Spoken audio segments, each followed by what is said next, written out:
તો મંદીને લઈ અને રત્ન કલાકારોનું હડતાલનું એલાન 30 માર્ચે હીરા ઉદ્યોગમાં હડતાલનું એલાન કરવામાં આવ્યું છે।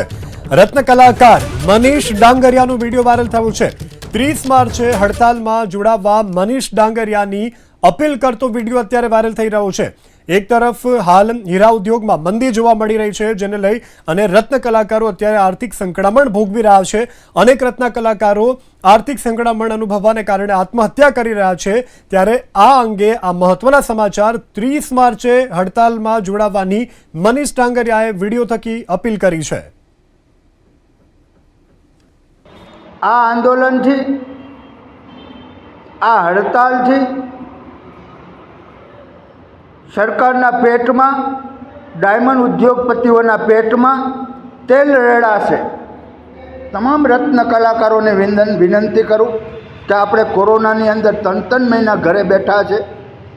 એક દિવસ પૂરતી નહીં પણ 5 દિવસ કે 10 દિવસ હડતાલ પાડવી પડે, આંદોલન ઉપર બેસવું પડે તો તાકાતથી બેસજો, પાછી પાણી નહીં કરતા અને તમામપણે ન્યાય મળવો જોઈએ। આપણા જે મુદ્દાઓ છે રત્ન કલાકારોના, એ મુદ્દાઓને ન્યાય મળવો જોઈએ। મુખ્યમંત્રી સાહેબે પણ જ્યારે ઓલ ગુજરાત ડાયમંડ એસોસિએશન મળવા ગયું હતું ત્યારે આપણા મુખ્યમંત્રી સાહેબે પણ કીધું હતું કે 2 દિવસની અંદર અમે એક્શન પ્લાન ઘડીશું અને રત્ન કલાકારોને આ મંદીમાંથી બહાર લાવવા માટે સરકારની વેદનાઓને વાચા આપશે અને સરકાર એને મદદ કરવા માટે આગળ આવશે। ત્યારે આજે 25 તારીખ છે। સરકારને હજી પણ અમે વિનંતી કરીએ છીએ કે આપે જે કીધું હતું એ પ્રમાણે રત્ન કલાકારોને મદદ કરવામાં આવે। રત્ન કલાકારોને આર્થિક પેકેજ, રત્ન કલાકાર કલ્યાણ બોર્ડ અને મોંઘવારી પ્રમાણે રત્ન કલાકારોના ભાવ વધારવામાં આવે। અમને હજુ પણ વિશ્વાસ છે કે સરકાર આમાં રત્ન કલાકારોને મદદ કરવા માટે આગળ આવશે। હજુ પણ વિશ્વાસ છે।